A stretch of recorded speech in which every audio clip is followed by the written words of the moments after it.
How do Santa Clara students really feel about Benson dining food? Today our team will be conducting an experiment using the scientific method to figure out students' real opinions about our campus's dining food. According to Science Buddies, the scientific method is a process for experimentation that is used to explore observations and answer questions. The first step of the scientific method is asking a question, which means putting into words what we want to observe.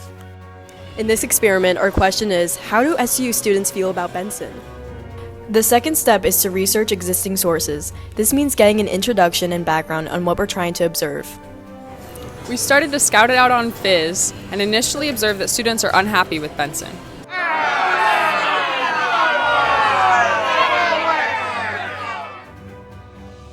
The third step of the scientific method is to formulate a hypothesis, which means taking a stance on what you think the outcome of the experiment is going to be.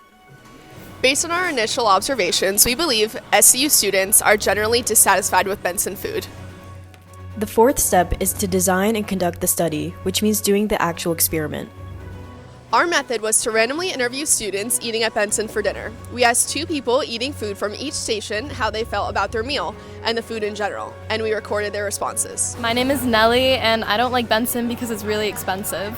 The food's just kind of bad here, so I don't eat here. I try to get out of the meal plan. Hi, I have a gluten allergy, and Benson is not very accommodating. Fifth step is to draw conclusions, which means assessing the data and finding commonalities. We based our conclusions on qualitative research through interviews, but an alternative approach could have involved gathering quantitative data. For example, we could have asked what percentage of SCU students are satisfied with the quality, variety, and price of food offered at Benson, and conducted a survey to obtain this information.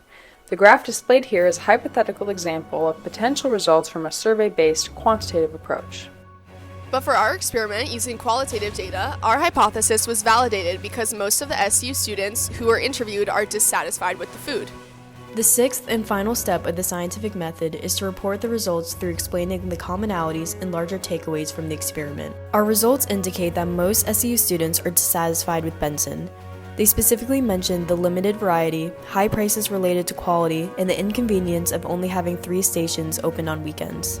As sociologists, our insights highlight the importance of addressing student feedback to improve the dining experience and better meet the needs of the SCU community.